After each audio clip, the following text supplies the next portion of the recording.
சங்கீதம் 122. தாவீது பாடின ஆரோகண சங்கீதம். கர்த்தருடைய ஆலயத்திற்கு போவோம் வாருங்கள் என்று எனக்கு அவர்கள் சொன்னபோது மகிழ்ச்சியாயிருந்தேன். எருசலேமே, உன் வாசல்களில் எங்கள் கால்கள் நிற்கலாயிற்று. எருசலேம் இசைவினைப்பான நகரமாய் கட்டப்பட்டிருக்கிறது. அங்கே இஸ்ரவேலுக்கு சாட்சியாக கர்த்தருடைய ஜனங்களாகிய கோத்திரங்கள் கர்த்தரின் நாமத்தை ஸ்தோத்தரிப்பதற்கு போகும். அங்கே தாவீதின் வம்சத்தாருடைய சிங்காசனங்களாகிய நியாயாசனங்கள் வைக்கப்பட்டிருக்கிறது. எருசலேமின் சமாதானத்துக்காக வேண்டிக் கொள்ளுங்கள். உன்னை நேசிக்கிறவர்கள் சுகித்திருப்பார்களாக.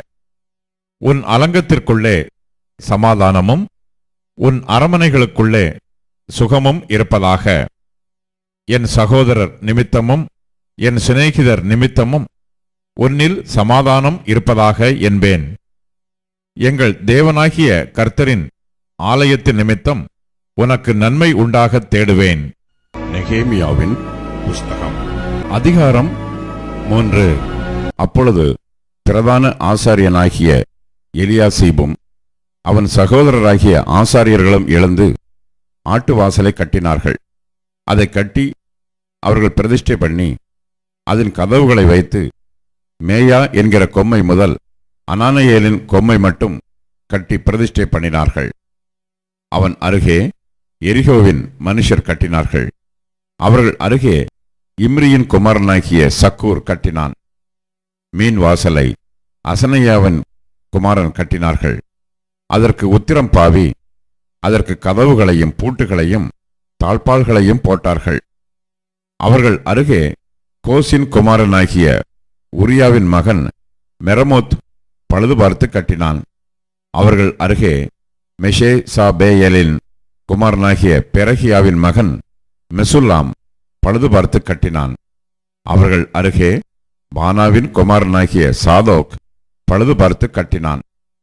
அவர்கள் அருகே தெக்காவா ஊரார் பழுது பார்த்து கட்டினார்கள். அவர்களுடைய பிரபுக்களோ தங்கள் ஆண்டவருடைய வேலைக்கு தங்கள் கழுத்தை கொடுக்கவில்லை. பழைய வாசலை பசையாகின் குமாரனாகிய யோதாவும் பேசேதியாவின் குமாரனாகிய மெசுல்லாவும் பழுது பார்த்து கட்டினார்கள். அவர்கள் அதற்கு உத்தரம் பாவி அதற்கு கதவுகளையும் பூட்டுகளையும் தாழ்பால்களையும் போட்டார்கள். அவர்கள் அருகே கிபியோன் மிஸ்பா ஊர்களின் மனுஷரான மெலதியா என்னும் கிபியோனியனும் யாதோன் என்னும் மெரோனாத்தியனும் நதிக்கு இப்புறத்தில் இருக்கிற அதிபதியின் சமஸ்தானம் மட்டும் பழுது பார்த்து கட்டினார்கள். அவர்கள் அருகே தட்டாரில் ஒருவனாகிய அராயாவின் குமாரன் ஊசியேல் பழுது பார்த்து கட்டினான். அவன் அருகே தைலக்காரரில் ஒருவன் குமாரனாகிய அனனியா பழுது பார்த்து கட்டினான். அது முதற்கொண்டு அகலமான மதில் மட்டும் எருசலேம் இடிக்காமல் விட்டிருந்தது. அவர்கள் அருகே எருசலேம் பட்டணத்தின் பாதிக்கு பிரபுவாகிய ஊரின் குமாரன் ரெப்பாயா பழுது பார்த்து கட்டினான். அவர்கள் அருகே அர்மாப்பின் குமாரன் எதாயா தன் வீட்டுக்கு எதிரானதை பழுது பார்த்து கட்டினான். அவன் அருகே ஆசாப் நெயாவின் குமாரன் அத்தூஸ் பழுது பார்த்து கட்டினான். மற்ற பங்கையும் சூளைகளின் கொம்மையையும் ஆரீமின் குமாரன் மல்கிஜாவும் பாகாத் மோவாபின் குமாரன் அசூபும் பழுது பார்த்து கட்டினார்கள். அவன் அருகே எருசலேம் பட்டணத்தின் மறுபாதிக்கு பிரபுவாகிய அலோகேசின் குமாரன் சல்லூமும் அவன் குமாரத்திகளும் பழுது பார்த்து கட்டினார்கள். பள்ளத்தாக்கின் வாசலை ஆனூனும் சானோவாகின் குடிகளும் பழுது பார்த்து கட்டினார்கள். அவர்கள் அதை கட்டி அதற்கு கதவுகளையும் பூட்டுகளையும் தாழ்பால்களையும் போட்டு குப்பைமேட்டு வாசல் மட்டாக அலங்கத்தில் 1000 முழம் கட்டினார்கள். குப்பைமேட்டு வாசலை பெத்கேரேமின் மாகாணத்து பிரபுவாகிய ரெக்காவின் குமாரன் மல்கியா பழுது பார்த்து அதை கட்டி அதற்கு கதவுகளையும் பூட்டுகளையும் தாழ்பால்களையும் போட்டான். ஊரணி வாசலை மிஸ்பாவின் மாகாணத்து பிரபுவாகிய கொல்லோசேயின் குமாரன் சல்லூம் பழுது பார்த்து அதை கட்டி மச்சுப்பாவி அதற்கு கதவுகளையும் பூட்டுகளையும் தாழ்பால்களையும் போட்டு ராஜாவின் சிங்காரத் தோட்டத்தண்டையில் இருக்கிற சீலோவாவின் குளத்து மதிலையும் தாவீதின் நகரத்திலிருந்து இறங்குகிற படிகள் மட்டாக இருக்கிறதையும் கட்டினான். அவனுக்கு பின்னாக பெத்சூர் மாகாணத்தின் பாதிக்கு பிரபுவாகிய அஸ்பூகின் குமாரன் நெகேமியா தாவீதின் கல்லறைகளுக்கு எதிரான இடமட்டாகவும் வெட்டப்பட்ட குளமட்டாகவும் பராக்கிரமசாலிகளின் வீடு மட்டாகவும் இருக்கிறதை பழுது பார்த்து கட்டினான். அவனுக்கு பின்னாக லேவியரில் பானியின் குமாரன் ரேகூமும் அவன் அருகே கேகிலா மாகாணத்தில் தன்னுடைய பாதி பங்குக்கு பிரபுவாகிய அசபியாவும் பழுது பார்த்து கட்டினார்கள். அவனுக்கு பின்னாக அவனுடைய சகோதரரில் கேகிலா மாகாணத்து மறுபாதிக்கு பிரபுவாகிய ஏனாதாதின் குமாரன் பாபாயி பழுது பார்த்து கட்டினான். அவன் அருகே மிஸ்பாவின் பிரபுவாகிய யெசுவாவின் குமாரன் ஏசர் என்பவன் மதிலின் கோடியிலே ஆயுத சாலையின் படிகளுக்கு எதிரே இருக்கிற வேறொரு பங்கை பழுது பார்த்து கட்டினான்.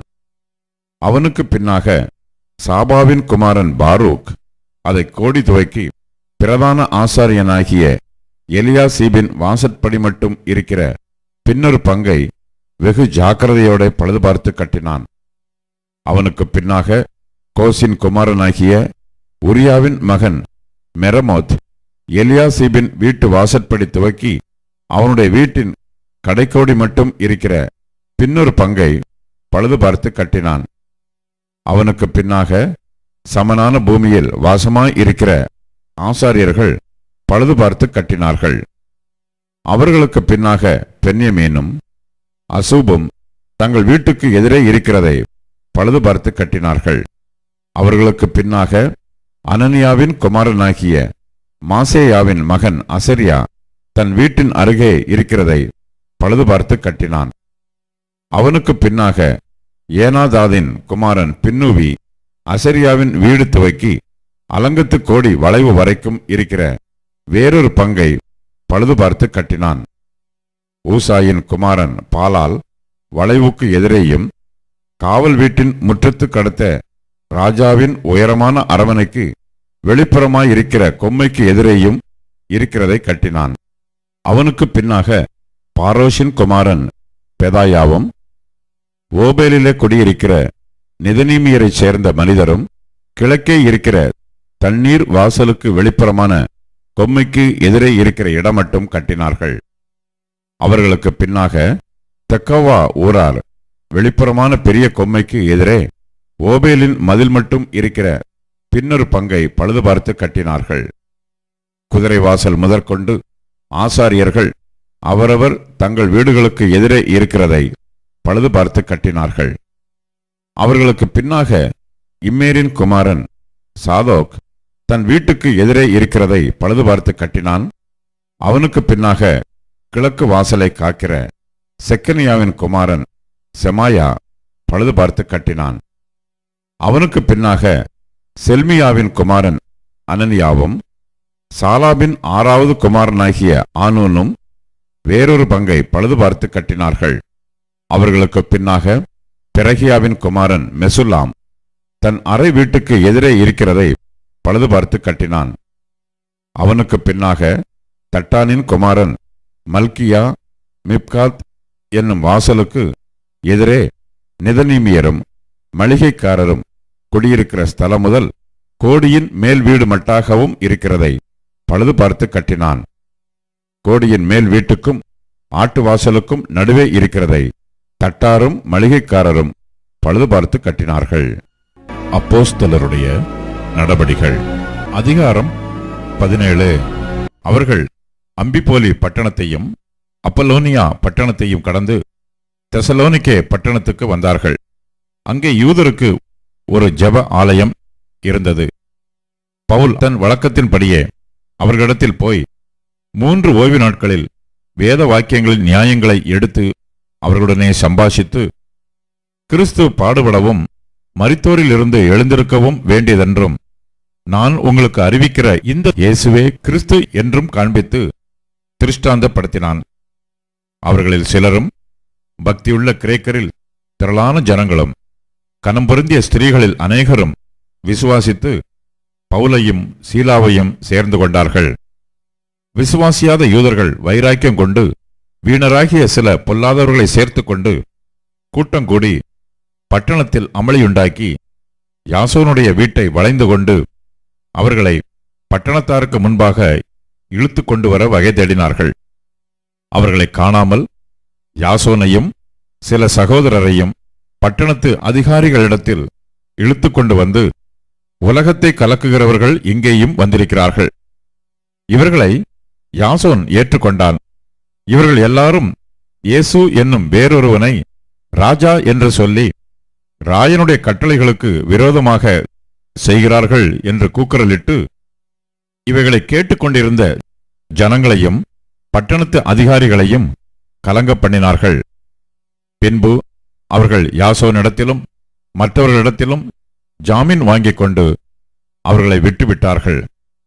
உடனே சகோதரர் ராத்திரி காலத்திலே பவுலையும் சீலாவையும் பெரோயா பட்டணத்துக்கு அனுப்பிவிட்டார்கள். அவர்கள் அங்கே சேர்ந்து யூதருடைய ஜெப ஆலயத்திற்கு போனார்கள். அந்த பட்டணத்தார் மனோ வாஞ்சையாய் வசனத்தை ஏற்றுக்கொண்டு காரியங்கள் எப்படி இருக்கிறதா என்று தினந்தோறும் வேத வாக்கியங்களை ஆராய்ந்து பார்த்ததினால் தெசலோனிக்கேயில் உள்ளவர்களை பார்க்கிலும் நற்குணசாலிகளாய் இருந்தார்கள். அதனால் அவர்களில் அநேகம் பேரும் கனம் பொருந்திய கிரேக்கரில் அநேக ஸ்திரீகளும் புருஷர்களும் விசுவாசித்தார்கள். பெரோயாவிலும் தேவவசனம் பவுலினால் அறிவிக்கப்படுகிறது என்று தெசலோனிக்கேயரான யூதர்கள் அறிந்தபோது அங்கேயும் வந்து ஜனங்களை கிளப்பிவிட்டார்கள்.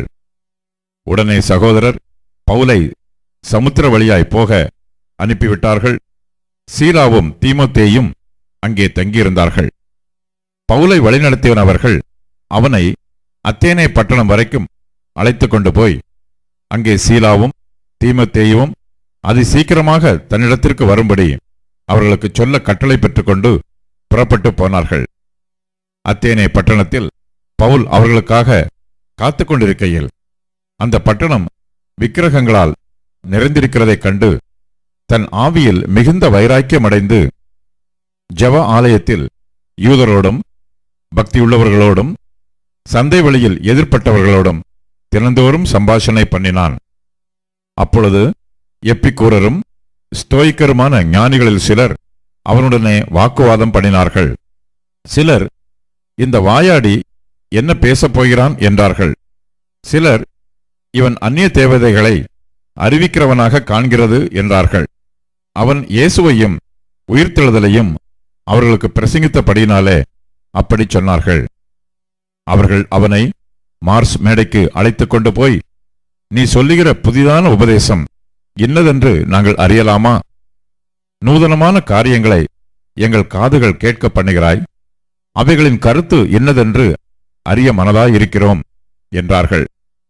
அந்த அத்தேனே பட்டணத்தார் எல்லாரும் அங்கே தங்குகிற அந்நியரும் நவமான காரியங்களை சொல்லுகிறதிலும் கேட்கிறதிலுமே ஒழிய வேறொன்றிலும் பொழுது போக்குகிறதில்லை.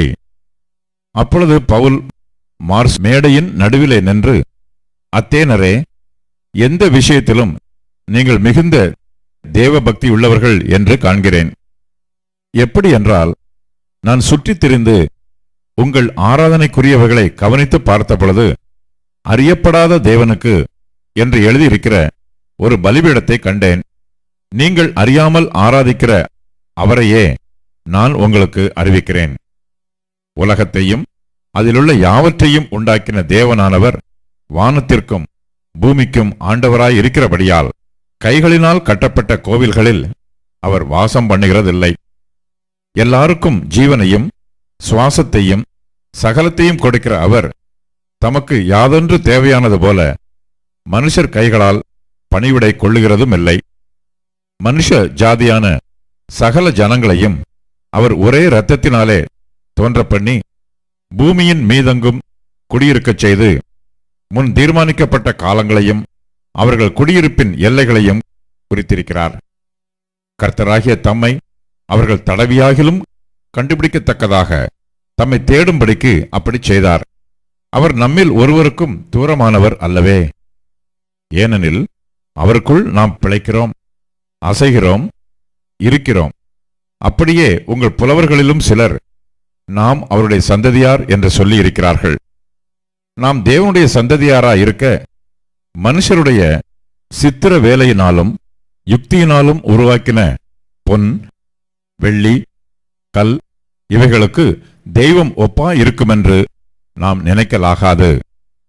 அறியாமையுள்ள காலங்களை தேவன் காணாதவர் போல் இருந்தார். இப்பொழுதோ மனம் திரும்ப வேண்டுமென்று எங்குமுள்ள மனுஷர் எல்லாருக்கும் கட்டளையிடுகிறார்.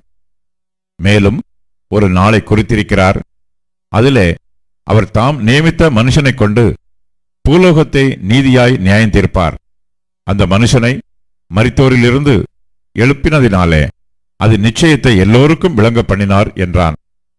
மரித்தோரின் உயிர்த்தெழுதலை குறித்து அவர்கள் கேட்டபொழுது சிலர் இகழ்ந்தார்கள், சிலர் நீ சொல்லுகிறதை இன்னொரு வேளை கேட்போம் என்றார்கள். இப்படி இருக்க பவுல் அவர்களை விட்டு போய்விட்டான். சிலர் அவனை பற்றி கொண்டு விசுவாசிகளானார்கள். அவர்களில் மார்ஸ் மேடையின் நியாயாதிபதிகளில் ஒருவனாகிய தியோனீசியு என்பவனும் தாமரி என்னும் பேருள்ள ஒரு ஸ்திரீயும் இவர்களுடனே வேறு சிலரும் இருந்தார்கள்.